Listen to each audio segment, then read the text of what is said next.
దేవా నా సర్వం నీవయ్యా, నీవుంటే నాకు చాలు. తండ్రి దేవా, తండ్రి దేవా నీవయ్యా, నీవుంటే నాకు చాలు. నా ప్రియుడా, నా ప్రాణమా నిన్నారాధించెదను.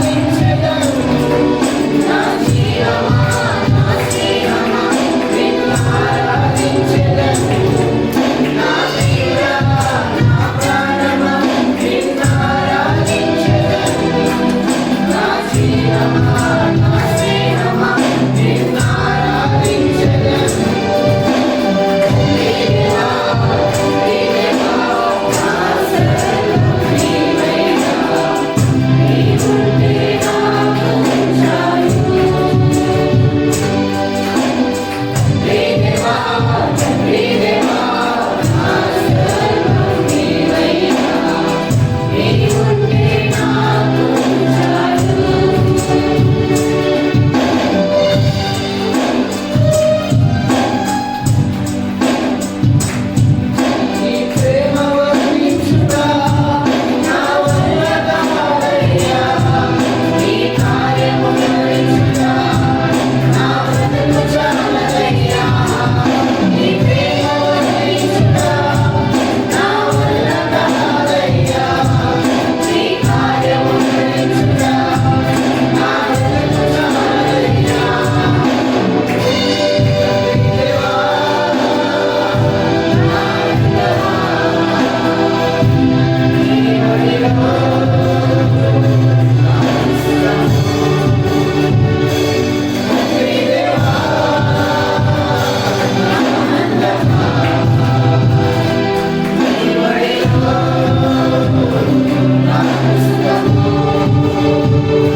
దయచేసి అందరూ కూర్చోవాలని మనం చేస్తున్నాం.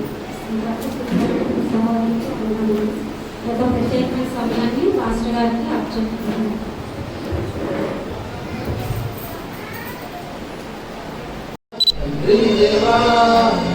సర్వం నీవయ్యా, నీవుంటే నాకు చాలు. తండ్రి దేవా, తండ్రి దేవా,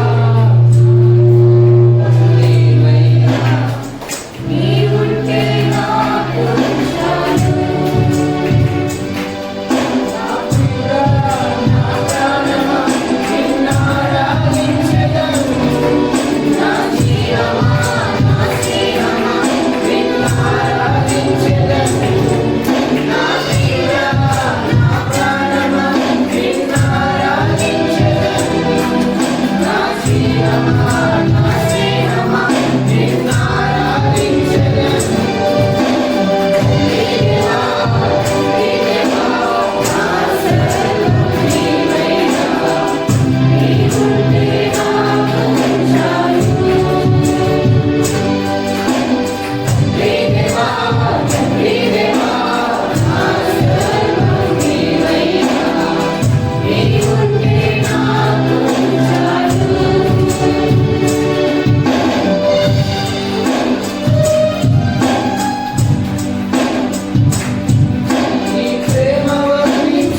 దయచేసి అందరూ కూర్చోవాలని మనం చేస్తున్నాం. సహోదరులకి వందనాలు. ఈ యొక్క ప్రత్యేకమైన సమయాన్ని పాస్టర్ గారికి అప్పచెప్తున్నాను.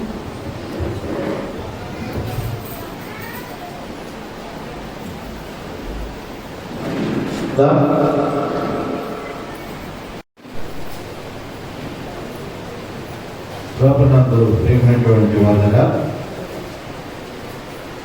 దేవుని యొక్క మహా కృపను బట్టి మరి ఒకసారి ఈ యొక్క సభాపతిలో మనమందరం కూడా ఆయన పరిశుద్ధ సన్నిధిలో చేరి దేవుని ఆరాధించడానికి బాబు మనందరికీ అనుగ్రహించినటువంటి ఈ ధన్యకరమైనటువంటి సమయాన్ని బట్టి దేవాలయానికి స్తోత్రాలు వందనాలు తెలియజేసుకుంటున్నాను. అదేవిధంగా ప్రభు సన్నిధి పట్ల ఆశ కలిగి ప్రభు పాదాలు చేరినటువంటి అది ప్రియ విశ్వాసులు మీ అందరికీ కూడా ప్రభు పేరిట వందనాలు. మరి ఎంతవరకు కూడా మన ఆరాధనను జయకరంగా నడిపించినటువంటి అది ప్రియ సహోదరి జీమేలి గారికి ప్రభు పేరిట ఉన్న ఈ లెంట్ కాలంలో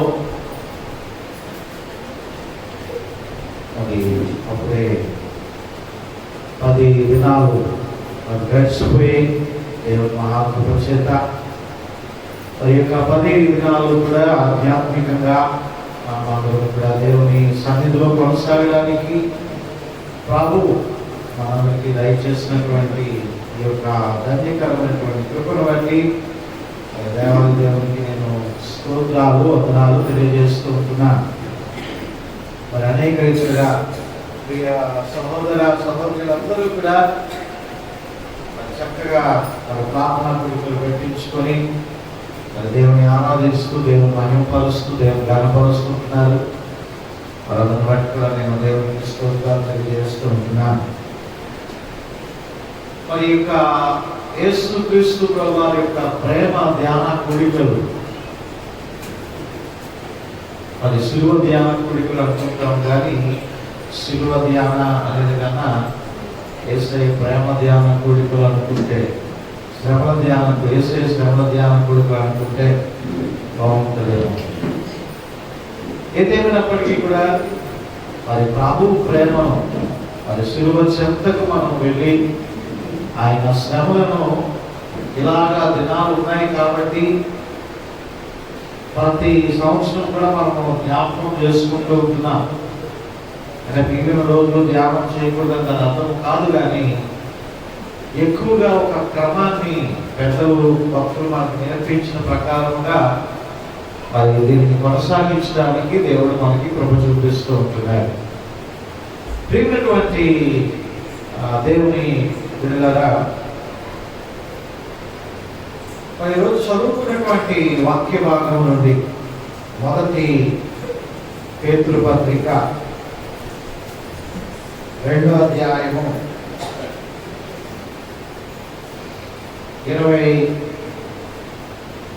21 నుండి కూడా మరి 25 వరకు ఉన్నటువంటి వచనాలను బాబు కళ్యాణి అక్కడే వస్తే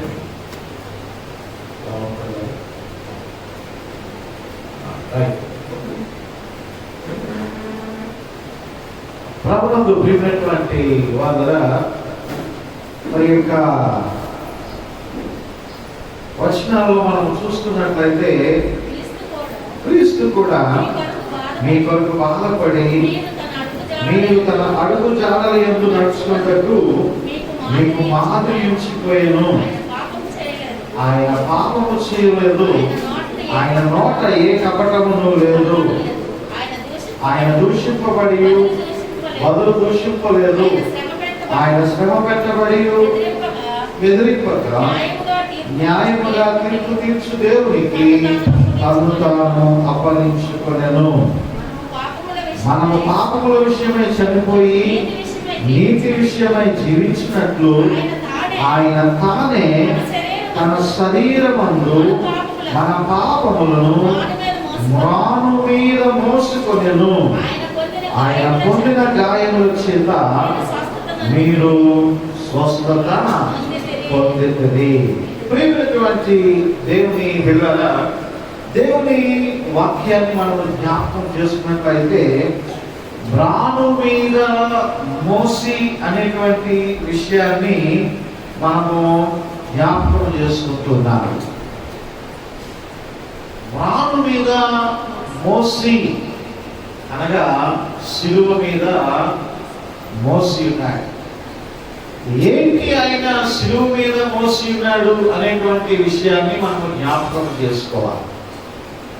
ఏంటి ఆయన శిలువ మ్రాను మీద మోసినటువంటి సంగతులు?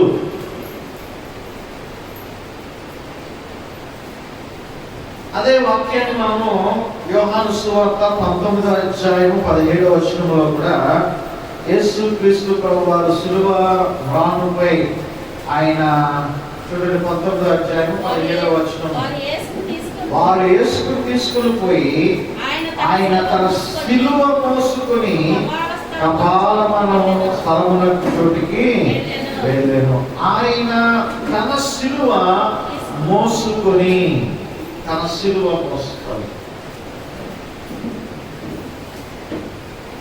మనం శిలువ అనగానే మనం ఎప్పుడు కూడా ఈ మొద్దు బరువైనటువంటి ఈ మ్రాను, ఈ మొద్దు చెక్క లేకపోతే బరువైనటువంటి చెక్క ఆయన మోసాడు, ఆయన బాగా మోసాడు, చాలా బరువైన శిలువను మోసావయ్యా ప్రభు అని మనం పాటలు పాడుతూ ఉంటాం. ఆయన మోసింది బరువైనటువంటి శిలువ కాదు. ఆ బరువైనటువంటి శిలువ మీద ఆయన మన కొరకు అనేకమైనటువంటి విషయాలను మనం నలిగిపోతూ చిరిగిపోతూ నశించిపోతున్నటువంటి మన కొరకు అనేకమైనటువంటి భారములను ఆయన మోసి ఉన్నాడు. ఒక భక్తుడు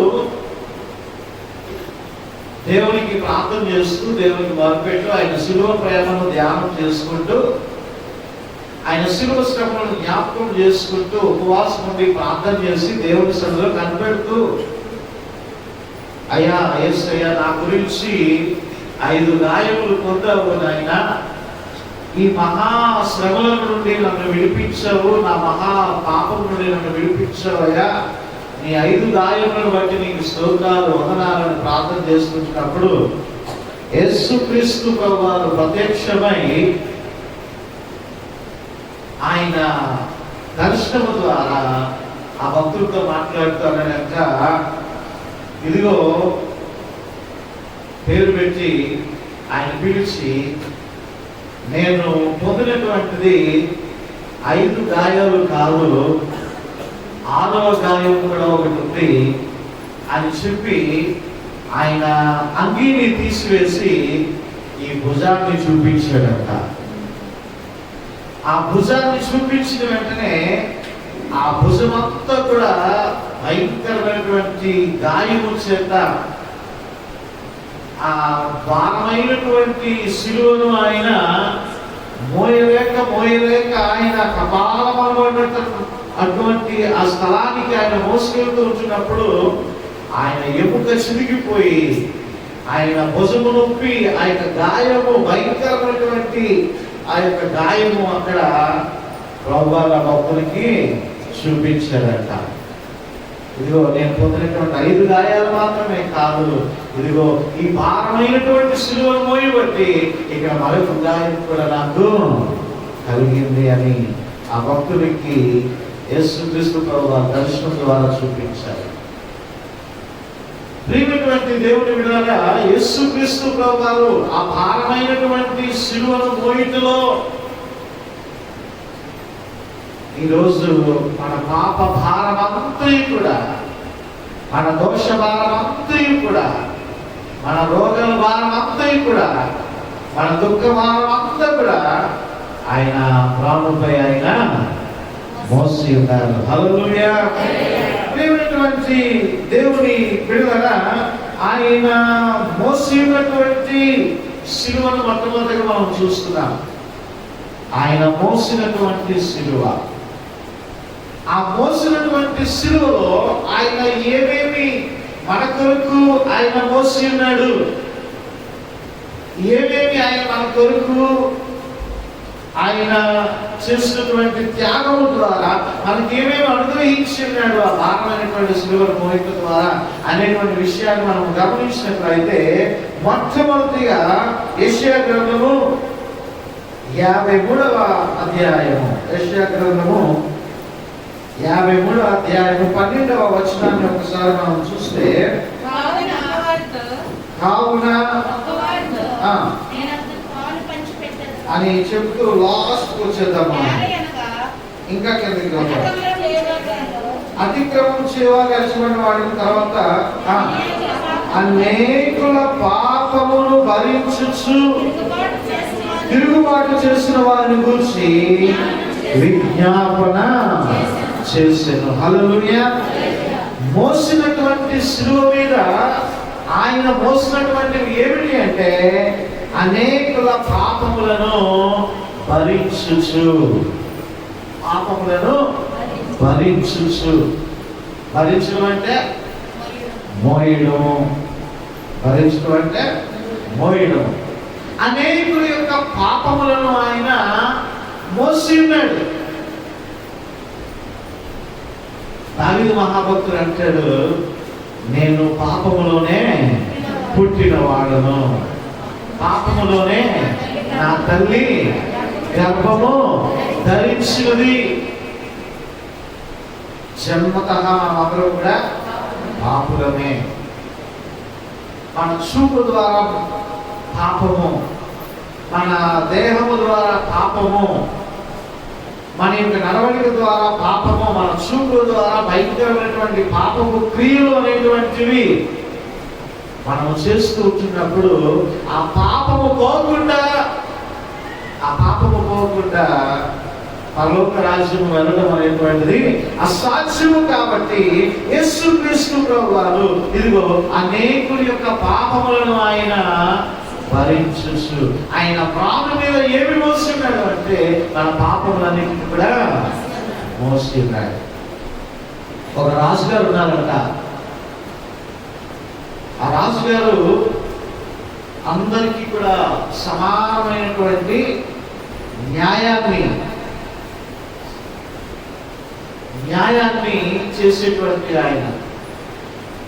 చివరికి ఆయన జంతువులకు కూడా ఆయన ఏం చేసేటువంటి వాడంటే న్యాయము చేసేటువంటి వాడంట. జంతువులను కూడా జాగ్రత్తగా ఆయన ప్రేమించి వాటికి కూడా ఆయన న్యాయం చేసేటువంటి వాడంట. అయితే ఒకసారి రాజుగారు వారి యొక్క కుమారుడు రథం తీసుకొని ఎక్కువ కొద్ది తగ్గించాడు. వారి కుమారుడు ఆ రథాన్ని తీసుకొని వెళ్తూ ఆ రథం మీద స్పీడ్గా వెళ్తూ ఒక దూడని గుద్దుకొని వెళ్ళిపోయాడంట. ఆ దూడ అక్కడికక్కడే ఆ రథాల చక్రాల కింద పడిపోయి ఆ రక్తపు మడుగులో పడి చచ్చిపోయిందంట. ఆ దూడ చనిపోయింది. రాజుగారి యొక్క కుమారుడు దాన్ని గుద్దుకుంటూ వెళ్ళిపోయాడు. అయితే ప్రియమైనటువంటి ఏమిటంటారా, ఈలోగా ఆ ఆవు వచ్చిందంట. ఆ ఆవు వచ్చి మీరందరికీ కూడా న్యాయము తీర్చేటువంటి వారు కదా, జంతువులకు కూడా మీరు న్యాయం తీర్చేటువంటి వారు కదా, ఇదిగో నాకు న్యాయము తీర్చండి, నా యొక్క దూడ చనిపోయింది అని చెప్పిందంట ఆవు. చెప్పగానే ఆ రాజు ఏం చేశాడంటే ఈ రథము పెట్టి తండ్రి అయినప్పటికీ కూడా నీకు నేను న్యాయం చేస్తాను అని చెప్పి ఏం చేస్తున్నాడంటే ఆయన తన కుమారుని సైతము కూడా ఆ రథం చేత గుర్తించేసి ఆ కుమారుడు కూడా చనిపోవడానికి కూడా ఏమాత్రం కూడా వెనకాడలేదంట. ఆ కుమారుడు కూడా రక్తం మడుగులో కొట్టిపెట్టినాడంట. ప్రియమైనటువంటి దేవుడు పెట్టారా, పాత గ్రంథంలో తండ్రి అయినటువంటి దేవుడు రోషము కలిగినటువంటి దేవుడు, పంటికి పన్ను, కన్నుకి కన్ను ఏ విధమైనటువంటి నేరం చేసినప్పటికీ కూడా ఎవరును కూడా దేవుని ఉగ్రత నుండి తప్పించుకోలేనటువంటి ఆ యొక్క స్థితిలో ఉంటున్నప్పుడు ఇదిగో యేసుక్రీస్తు ప్రభువారు మన పాపములకు ప్రతిగా పంటికి పన్ను కన్నుకి కన్ను ప్రాణానికి ప్రాణముగా ఆయన తీసివేయటం లేదు కానీ యేసుక్రీస్తు ప్రభువారిని లోకానికి పంపించడం ద్వారా ఆయన మన పాపములన్నిటినీ కూడా ఆయన ప్రాణం మీద మోసి ఆ భారమైనటువంటి శిలువను ఆయన మోయటం ద్వారా ఇంత గొప్ప రక్షణ దేవుడు మనకు అనుగ్రహించున్నాడు. హల్లెలూయా. ప్రియమైనటువంటి దేవుని బిడ్డలారా, అనేక రీతులుగా సాతాను ఆకర్షిస్తూ ఉంటున్నది. ఈ లోకంలో అనేక రీతులుగా పాపమునకు దాసోహము చేయడం కోసం ధనాశ, పేరాశ, అలాంటి లోక సంబంధమైనటువంటి జారత్వము, వ్యభిచారము అనేక విధాలుగా ఆకర్షిస్తూ ఉన్నది. చేపలంట తేనె కోసము అవి తేనె చూడగానే ఏమవుతూ ఉంటాయి, సరెండర్ అయిపోతూ ఉంటాయి. ఆ తేనె ఎలాగైనా సరే తినాలంటూ చెప్పి వెళ్ళిపోయాక ఆ తేనెలో పడి చచ్చిపోతాయంట. చాలా సేవలు ఏమవుతాయి, ఆ తేనెలో పడి చచ్చిపోతాయి. చూడడానికి వారికి అబ్బా ఎంత మధురంగా ఉంది, ఎంత చక్కగా ఉంది, ఆ తేనె ఎంత కలర్ఫుల్ గా ఉంది, దాని ఎంత మధురంగా వారు వెళ్తూ ఉంటాయంట. చీమలు అందులో పడి అవి చనిపోతూ ఉంటాయంట. ప్రియమైనటువంటి దేవుని బిడ్డలారా, ఈ లోకంలో కూడా ప్రభువు చెప్తారు, ఉన్నదంతా కూడా శరీరాశ, నేత్రాశ, జీవపు డంబము. ఈ వాక్యాన్ని గురించి ఈ లెంట కాలంలో మొదటి దినాల్లో మనము జ్ఞాపకం చేసుకోవడం జరిగింది. ప్రియమైన దేవుని బిడ్డలారా, నేను జ్ఞాపకం చేస్తూ ఉంటున్నాను, ఇదిగో పాపముల నుండి మనల్ని ఆయన విడిపించున్నాడు. ఆయన మోసినటువంటి శిలువ మీద మన పాపములన్నిటినీ కూడా ఆయన మోసి ఉన్నాడు. ఆ భారమైనటువంటి శిలువ మీద ఆయన భుజము చిరిగిపోయింది.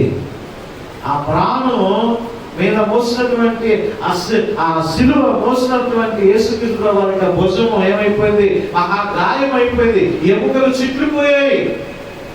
కారణం ఏంటో తెలుసా, మన పాపములను ఆయన ప్రాణం మీద మోసి ఉన్నాడు. ప్రాణం మీద మోసి ఉన్నాడు.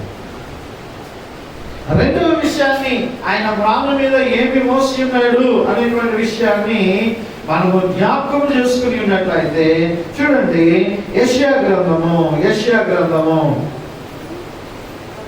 53వ అధ్యాయము 11వ వచనాన్ని ఒకసారి మనము చూస్తాము.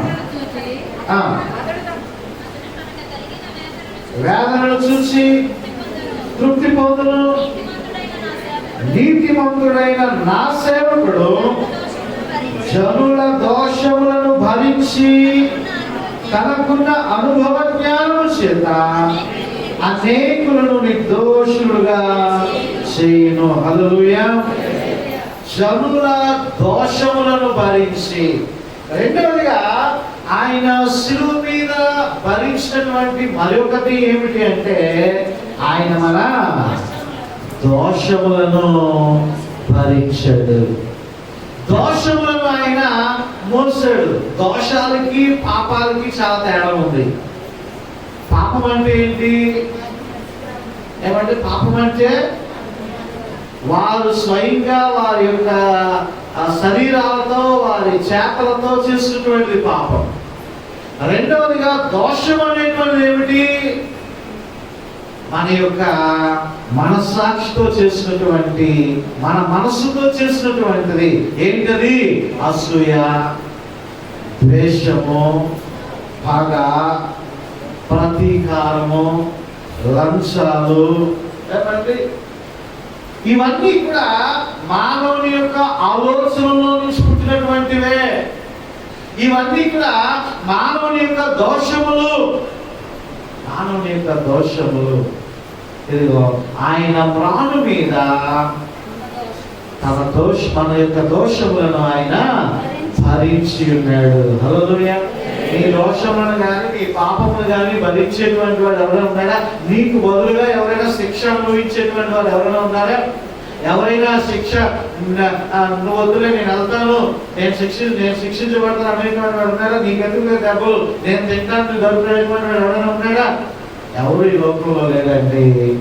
ఈరోజు మనం ఈ స్థితిలో ఉండి దేవుడు ఇలా మనం ఆరాధిస్తుంటున్నామంటే యేసుక్రీస్తు ప్రభువారి యొక్క మహోన్నతమైనటువంటి ఆయన కృప, ఆయన మనకి ఇచ్చినటువంటి ఇంత గొప్ప భాగ్యాన్ని మనం ఒకసారి జ్ఞాపకం చేసుకోవాలి. ఏదో అవాంటిగా ఆచార ప్రకారంగా ఈ లెంట కాలం కదా అని చెప్పి మనము ఏదో వృధాగా ఆచారంగా ఏదో ఒక పండగలాగా లేకపోతే ఏదో దుఃఖ దినాలలాగా మనం ముగించి వదిలిపెట్టడం కాదు. అసలు యేసుక్రీస్తు ప్రభు గారు ఆయన మన గురించి చేసినటువంటిది ఏమిటి? ఆయన మన పాపములను ఆయన మోసి ఉన్నాడు. ఆయన మన యొక్క దోషములను ఆయన మోసి ఉన్నాడు. చూడండి, మన 1000 గీతాల పాటల పుస్తకంలో చక్కని ఆ పాట ఉంటుంది. 656వ పాట. నీరెంతో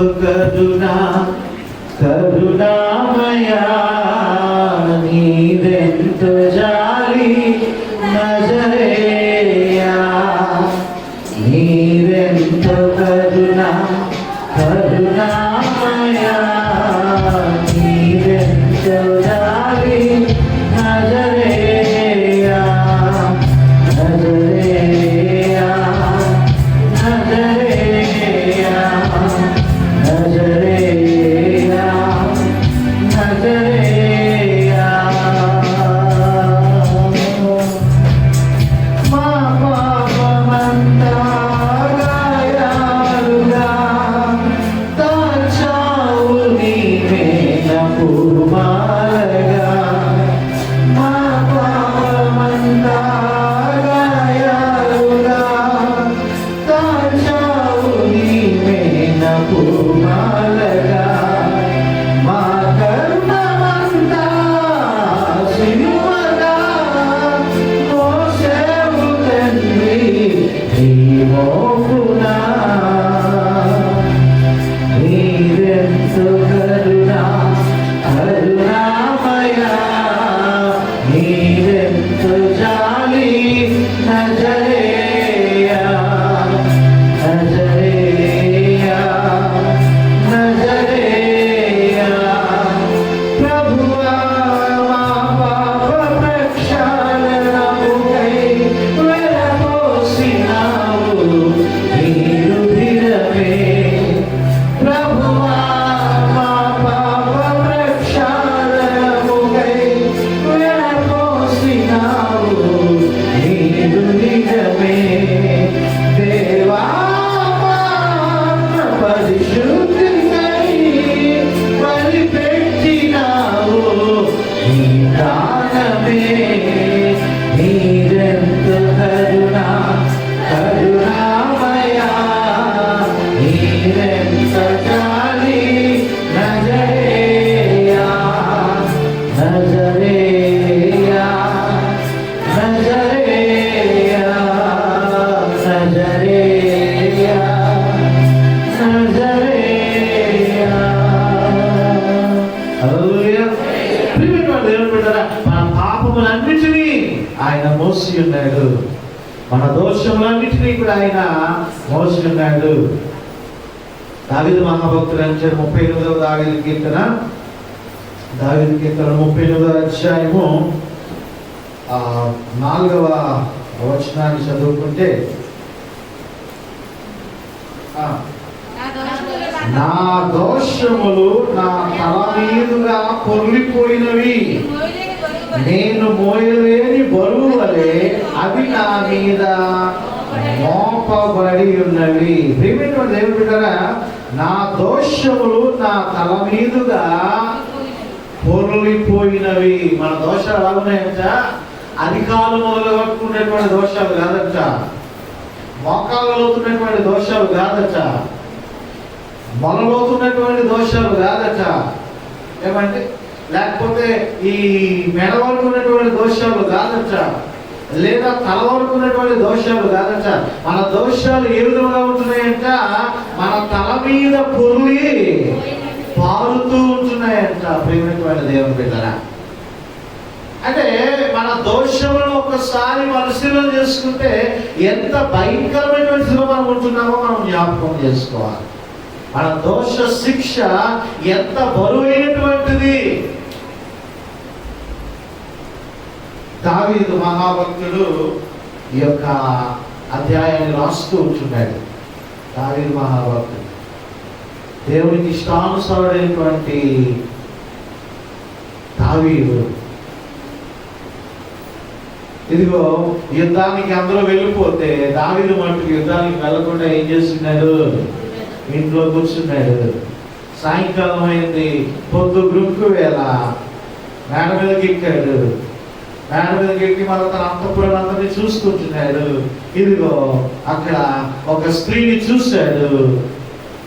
ఆ స్త్రీతో దావీదు పాపం చేశాడు. మరి యొక్క భార్య ఆ యొక్క స్త్రీ. అయితే ఆ పాపానికి ప్రతిగా ఒక కుమారుడు పుట్టాడు. ఆ కుమారుడు పుట్టినప్పటి నుండి కూడా జబ్బు చేయడం మొదలుపెట్టింది. ఇదిగో దావీదు మహాభక్తుడు ఆ చేసినటువంటి దోషమును బట్టి 7 రోజులు ఉపవాసం ఉండి కన్నీళ్లు కాచి ఏడుస్తూ ఉంటున్నాడు. కారణం ఏంటో తెలుసా? తను చేసినటువంటి మహాభయంకరమైనటువంటి దోషము. ఇదిగో నా దోషములు తల మీద పొర్లి పారుతూ ఉంటున్నాయి. నిజంగా అతిక్రమములు దాచిపెట్టినటువంటి వాడు వర్ధిల్లుడు, దాన్ని ఒప్పుకొని విడిచిపెట్టినటువంటి వాడు కనికరము పొందుతాడు. ఈ విషయాన్ని మనం ఎప్పుడు కూడా మర్చిపోకూడదు. ప్రియమైనటువంటి దేవుని బిడ్డలారా, దోషము చేయనటువంటి వాడు కానీ పాపము చేయనటువంటి వాడు కానీ ఈ భూ ప్రపంచం మీద ఎవడు కూడా లేడు. పాపము నేను చేయలేదు అంటే మనం మొదట్లో జ్ఞాపకం చేసుకున్నా వాడు ఖచ్చితంగా అబద్ధికుడే, వాడిలో నిజం లేదు. అలా కనుక వల్ల వాడు అబద్ధికుడే, మన కొరకు ప్రాణం పెట్టినటువంటి యేసుని కూడా అబద్ధికంగా చేసినట్టే. అయితే దావీదు మహాభక్తులు చేసినటువంటి ఈ భయంకరమైనటువంటి పాపము అతను వెంటాడుతూ ఉంది. ఆ దోషంలో అతని తల మీద పొరుతూ ఉంటున్నాయి. మోకరించాడు, ఉపవాసం ఉంటున్నాడు, కన్నీరు కారుస్తున్నాడు, వాదన చేస్తున్నాడు, ఏడుస్తున్నాడు. ఇదిగో దావీదు చేసినటువంటి దోష శిక్షను బట్టి ఆ కుమారుడు బతికాడా చచ్చిపోయాడా? చనిపోయాడు అంతే.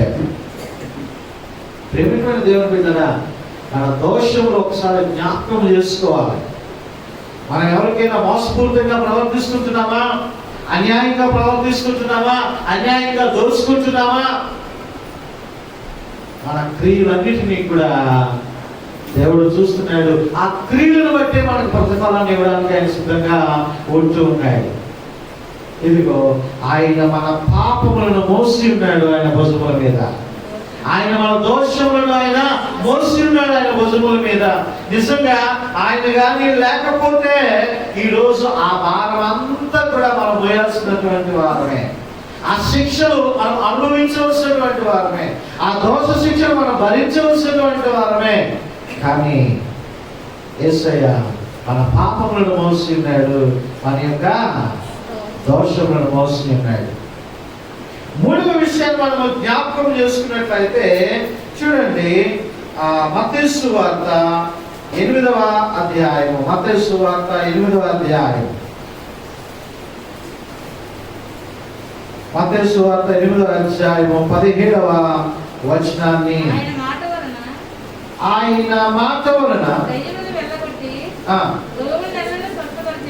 రోగులనెల్లరినీ కూడా స్వస్థపరచెను.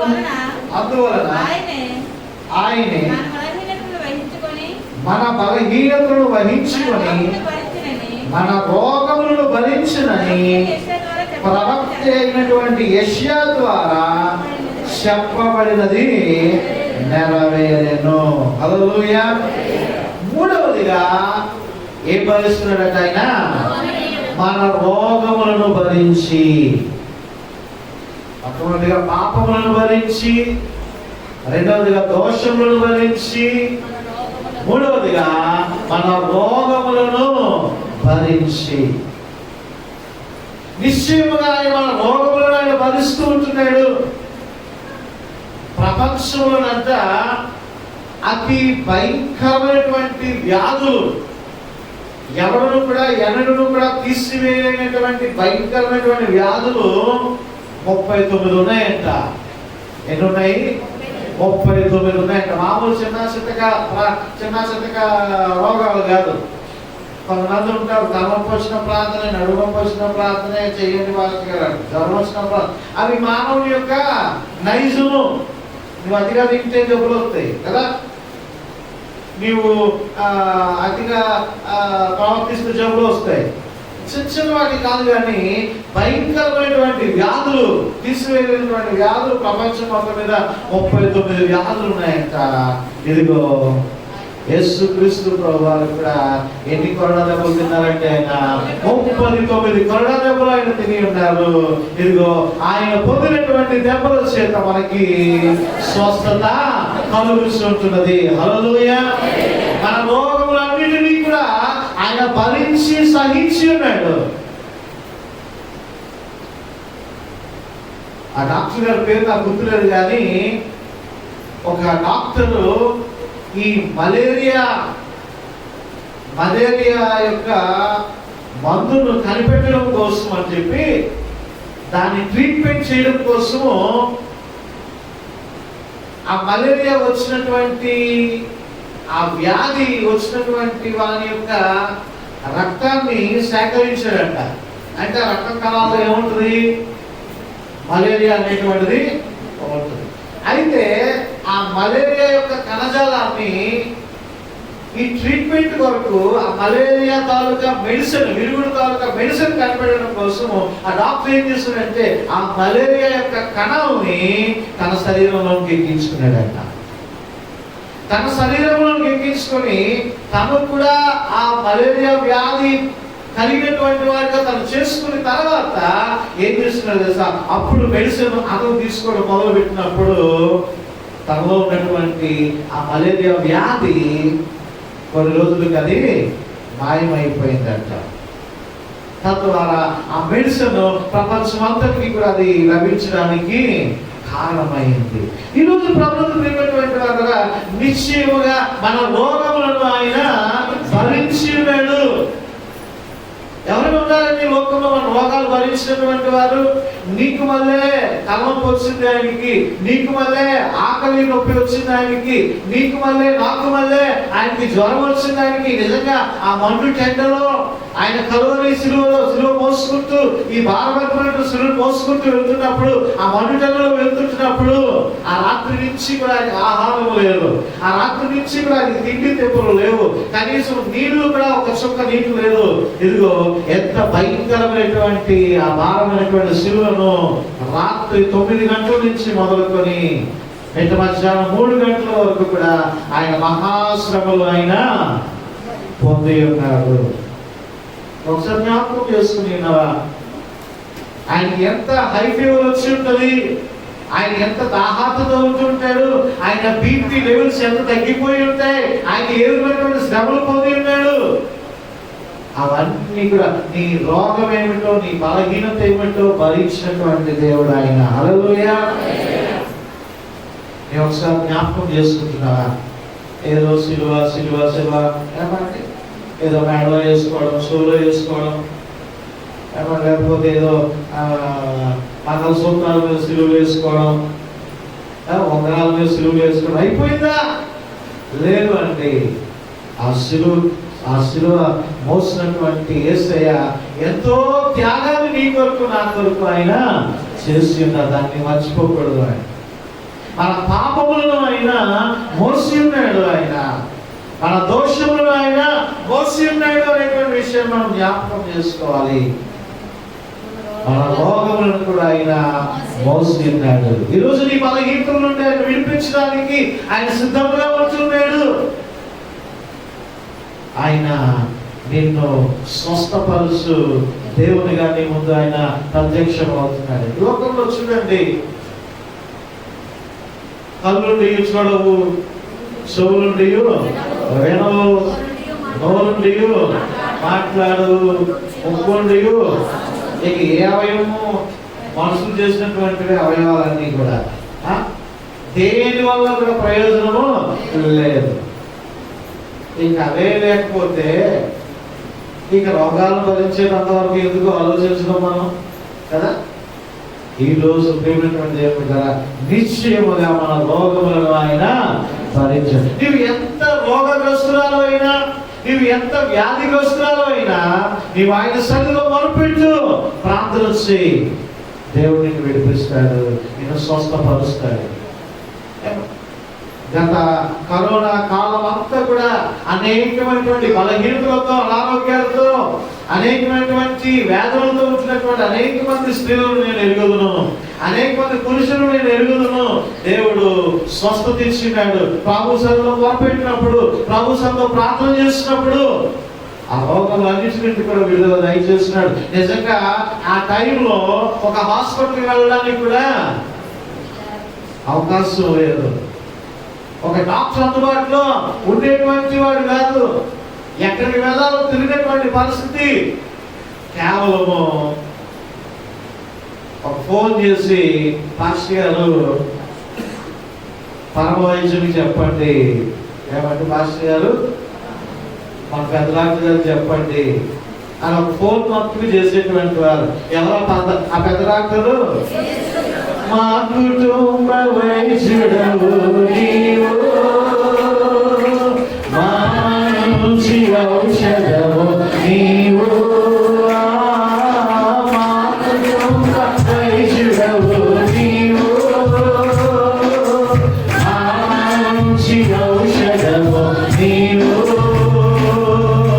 మా వ్యాధి బలహీన సమయాలలో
దేవుని బిడ్డలారా, ఆయన మన రోగములను ఆయన భరించాడు. ఎంతమంది మేము కరోనా టైంలో ఈ బలహీనతతో మేము బాధపడినప్పుడు ప్రభు మమ్మల్ని స్వస్థపరిచాడు.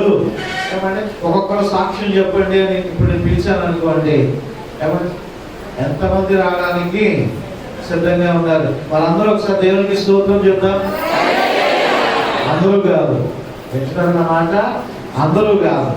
ఎవరైతే కరోనా కాలంలో గత సంవత్సరం మార్చి నుండి ఇప్పటి మార్చి వరకు కూడా స్వస్థపరచబడి ఉన్నారో వారు మాత్రమే దేవునికి స్తోత్రం చెప్తారు. హల్లెలూయా!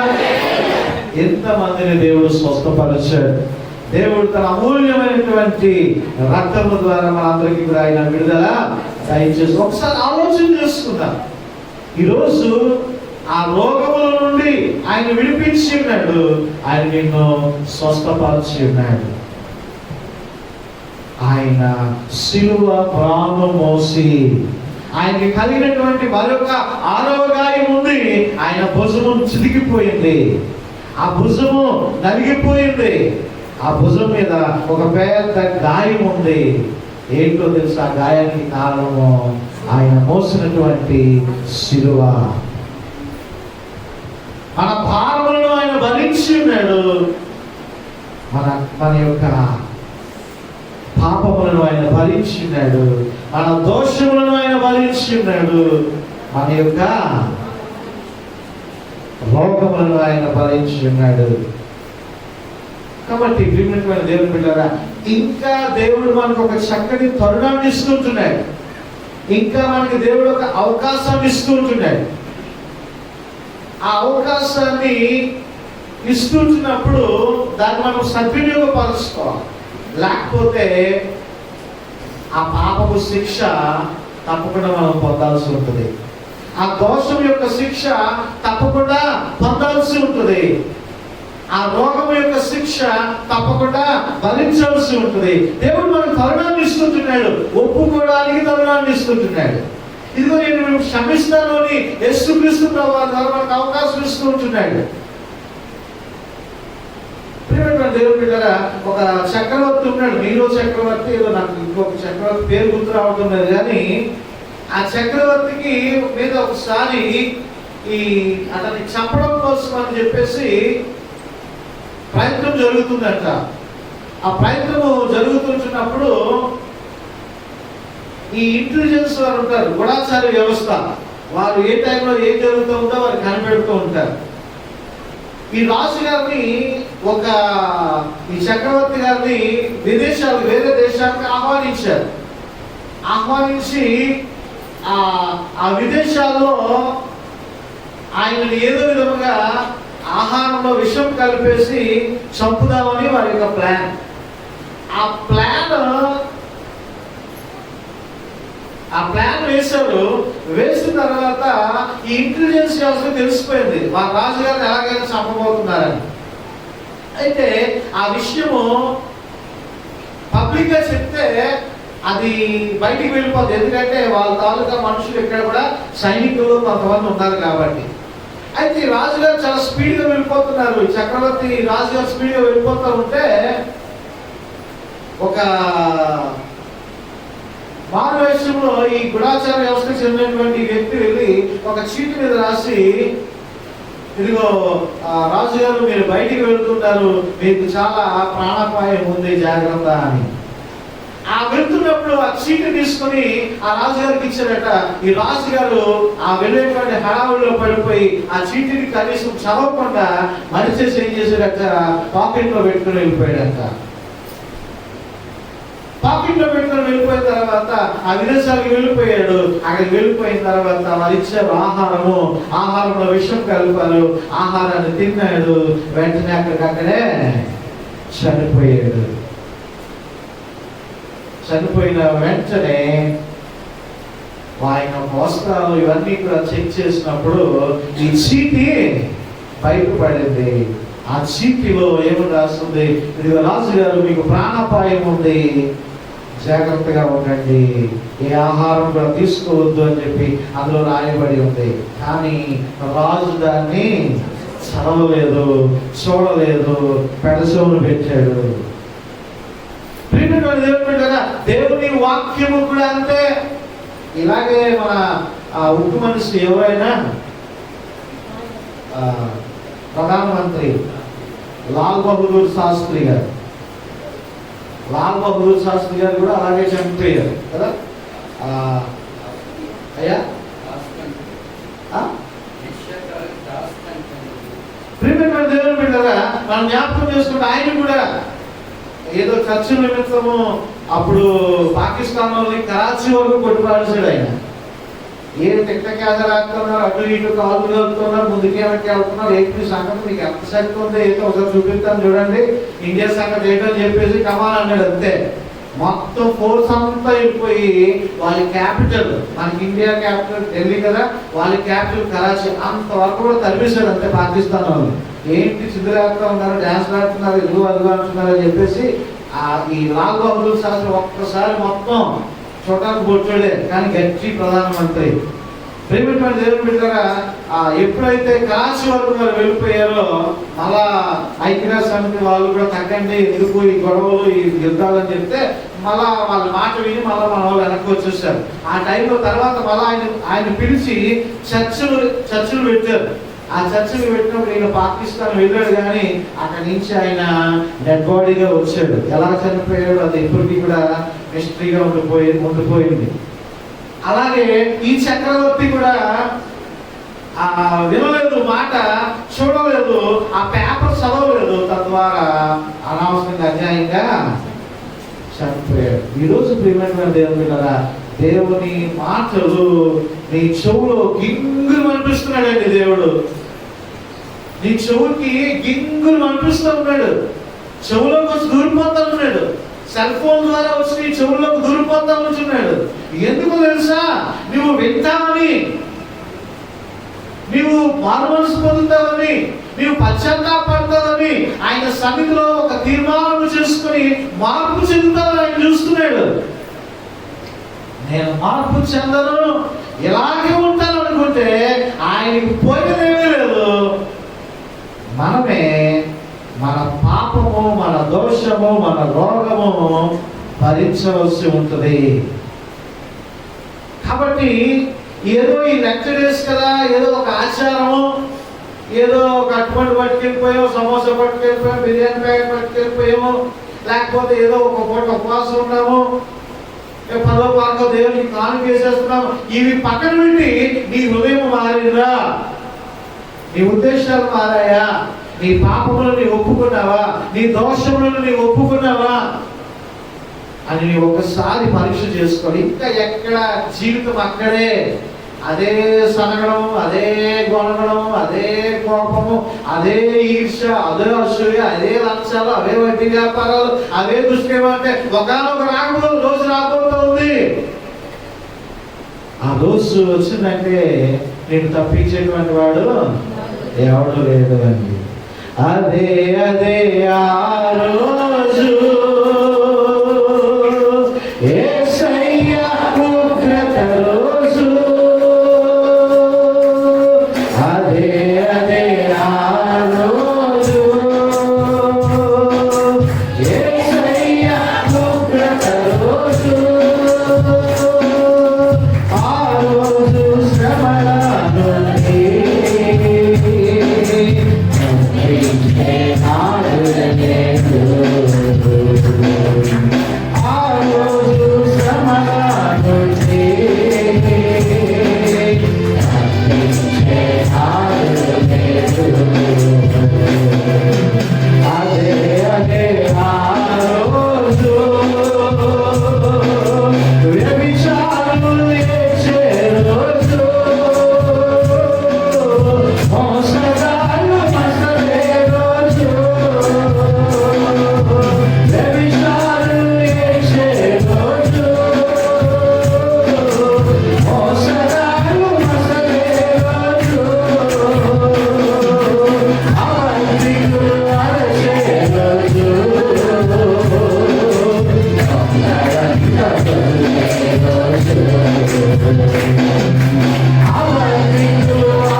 భంగపడుతున్నా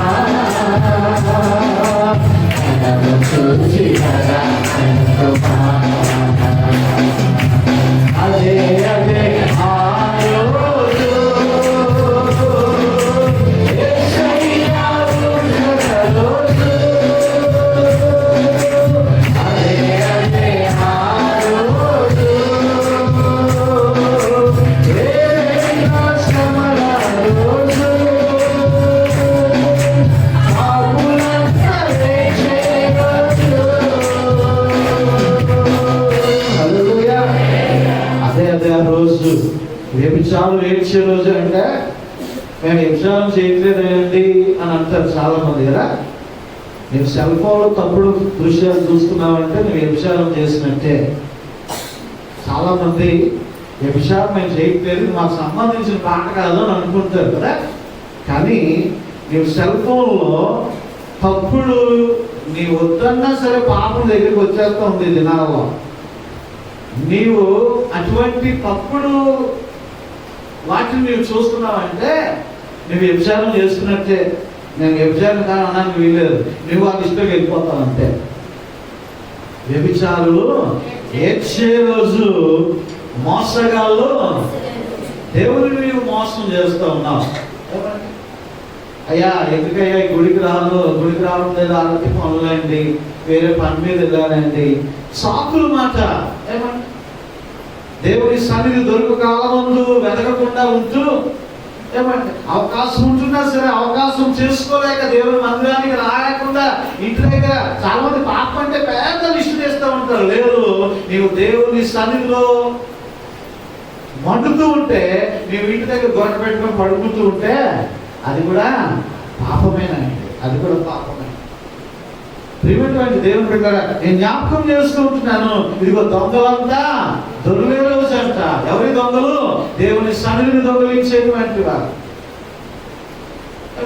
దేవునికి ఇవ్వాల్సిన దాని విషయంలో దొంగలించేటువంటి వారు, దేవుని పనిని దొంగలించేటువంటి వారు. ఇవన్నీ కూడా నువ్వు జ్ఞాపకం చేసుకోవాలి. ఈ పాట నాకు కాదంటే నువ్వు అనుకుంటున్నావేమో.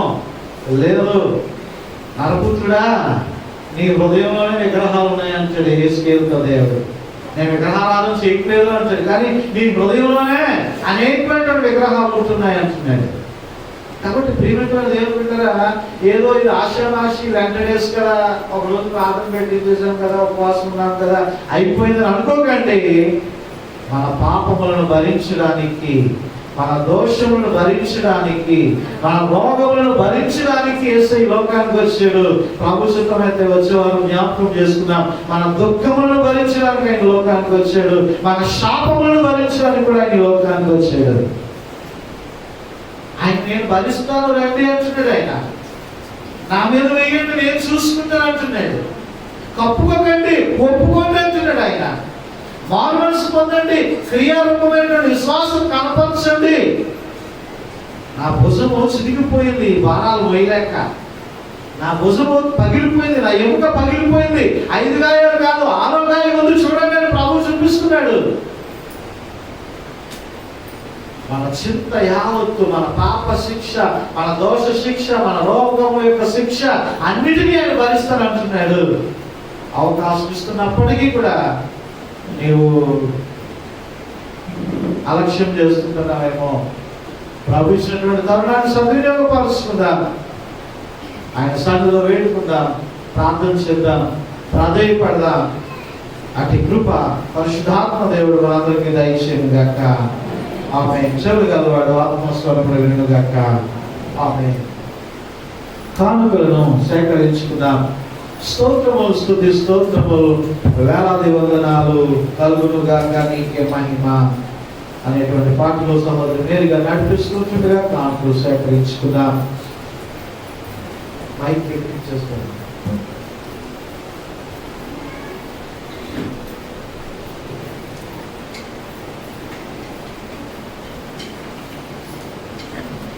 కానుకలను సేకరించుకున్నాం. మనం వచ్చినటువంటి సహోదరి రమ పెరికి వీధి ఆకులు సేకరణ దేవిరమ్మ గారు ఆకులు సేకరించారు. మనం చేస్తున్నా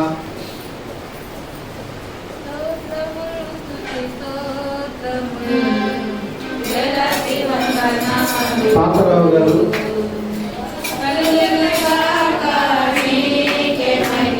కోటి కృష్ణ గారు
సేవించబడినటువంటి కానుక నిమిత్తం ప్రార్థన చేసుకుంటాము అండి. ఇదే సమయంలో ఎవరికి ఉన్నటువంటి ప్రార్థన అవసరమైనప్పటికీ రుణ స్థలాల్లో వేచి నిలబడండి, ప్రార్థన చేద్దాం. ఈరోజు వాక్యం విన్నాను. నీ రహస్య పాపం ఏంటో నీ కుటుంబంలో, నీ ఇంట్లో, నీ పక్కన ఉన్నటువంటి వారికి తెలియకపోవచ్చు. కానీ సర్వం ఎరిగినటువంటి సర్వాంతర్యామి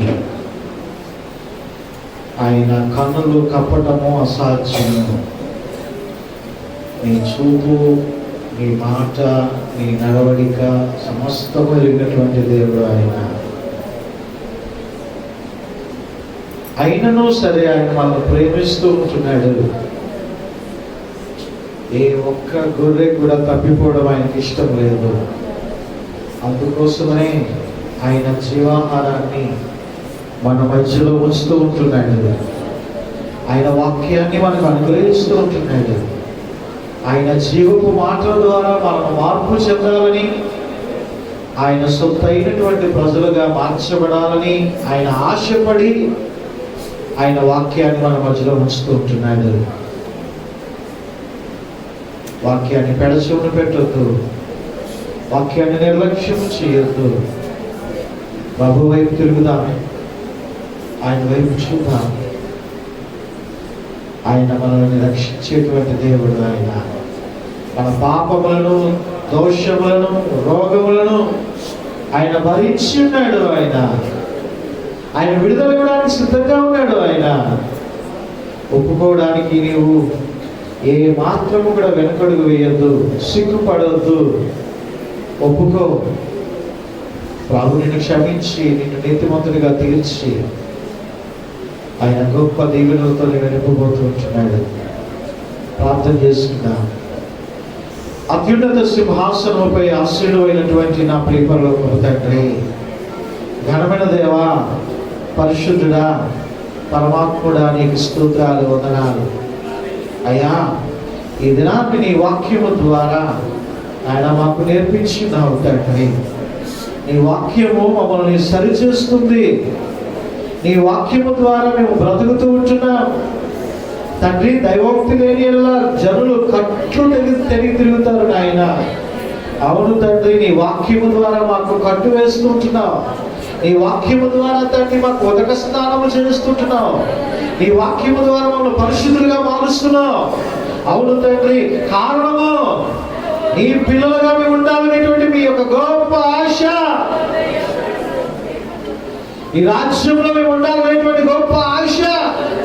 అందుకే మమ్మల్ని గద్దిస్తున్నావు నాయన. అందుకే మమ్మల్ని సరి చేసుకోమంటున్నావు తండ్రి.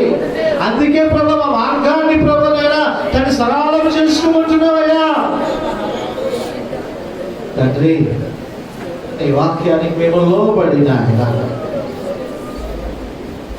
తండ్రి, మీ చెంతకు వచ్చి మేము ఒప్పుకున్నట్లయితే, విరిగి నగినటువంటి హృదయంతో మేము ప్రార్థించినట్లయితే నాయన, అయ్యా మీ భుజము కూడా మహాగాయమైంది. మీ భుజము యొక్క ఎముక చిరిగిపోయింది నాయన. అంతగా మా పాపములను, మా దోషములను, మా రోగములను నువ్వు భరించినావయ్యా. అయ్యా, అయినను నీవు ఇంకను భరించడానికి, వాటిని విడిపించడానికి సమర్థుడైనటువంటి దేవునిగా మా ఎదుట నీవు ప్రత్యక్షం అవుతుంటున్నావు అయ్యా. అట్టి కృపను ప్రభువా ఏ బిడ్డ నిర్లక్ష్యము చేయకుండా మేమందరము ఇక్కడ ఎలాగైతే నేను ఆరాధిస్తుంటున్నామో అలాగే నీ మహిమ రాజ్యంలో కూడా అలాగూ ఆరాధించాలి అంటే నాయన, మాలో ఏ మాత్రము అపరిశుద్ధత ఉండకూడదు నాయన. కానీ నీ వాక్యము చేత మేము ఉదక స్నానము చేసుకున్నట్టుకు సహాయం దయచేయండి అయ్యా. నీకు స్తోత్రాలు, వందనాలు ఆయన. నీ బిడ్డలమైనటువంటి మేము తండ్రి నీ సభలో లేచినబడి ఉన్నారు, మోకరించి ఉన్నారు, అనేక విధాలుగా ప్రార్థిస్తూ ఉంటున్నారు. నీ బిడ్డలు జ్ఞాపకం చేసుకుంటున్నారు అయ్యా.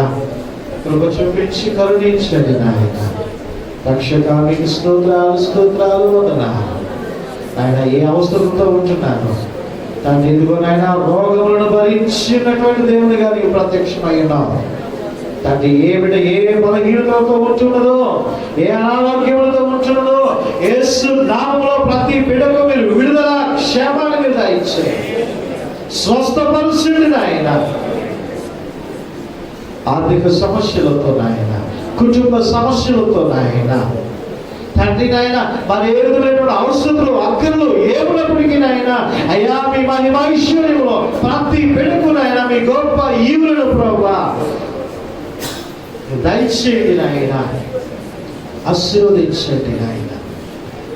ప్రభు మీకు స్తోత్రాలు, వందనాలు ఆయన. ప్రభు గుప్పెలు విప్పి నీకు అర్పణ అర్పించినటువంటి నీ పరిబిడ్డలందరినీ కూడా జ్ఞాపకం చేసుకుంటున్నాను నాయన. ప్రభు మీరు దీవించి ఆశీర్వదించండి తండ్రి. ఇదిగో నాయన, ఈ ఫిబ్రవరి 28వ తేదీ నెలాఖరు చివరి దినము వరకు నాయన ఈ నెలంతా మమ్మల్ని పోషించవయ్యా. మా కడుపులు చూసో, మా అవసరాలు చూసో, మా అక్కర్లు తీర్చో, మా బాధల్లోంచి మాకు విడుదల ఇచ్చేసో, మాకు నెమ్మదినిచ్చో, మా కార్యాలు సఫలము చేసో, మమ్మల్ని సంతోషపరుచో, మమ్మల్ని ఆనందపరుచో నాయన. నీకు వందనాలు, స్తోత్రాలు నాయన. రేపటి దినము నుండి ప్రభా నూతన మాసం ఆరంభమవుతూ ఉంటుండగా నాయన ఇదిగో నాయన ఈ 3వ నెల అంతయు ప్రభా మీరే సిద్ధపరచి నాయన దాన్ని మీరు ఆశీర్వదించి ఏ కొరత, ఏ లోటు, ఏ కొదువ లేకుండా సమృద్ధికరమైనటువంటి ఆత్మీయమైనటువంటి జీవమును, శారీరకమైనటువంటి అవసరతలను ప్రభా మీరు తీర్చాలని మనం చేసుకుంటున్నాం. అయ్యా నీకు వందనాలు. ఆయన గుప్పులు విప్పి నీకు అర్పణ అర్పించినటువంటి ప్రతి బిడ్డను, ప్రతి కుటుంబాన్ని మీరు దీవించి ఆశీర్వదించండి, ఫలవంతంగా మీరు ఉంచండి. నీకు వందనాలు, స్తోత్రాలు తండ్రి. నాయన పరిచయలు సహకరించినటువంటి ప్రియ బిడ్డలను, వారి కుటుంబాలను కూడా దీవించి ఆశీర్వదించాలని మనం చేసుకుంటూ ఆయన మరొక మారు మీ దీవెన ఆశీర్వాదము ప్రతి బిడ్డ పైన మీరు కృపరించి మీరు పంపించాలని మనం చేసుకుంటూ ఘనత, మహిమ, ప్రభావం నీ నామానికి ఆరోపించుకుంటూ యేసే పరిశుద్ధ నామములోనే ఈ ప్రార్థన అడుగుతూ ఉంటున్నాము తండ్రి. ఆమేన్. సంఘ ప్రకటనలు.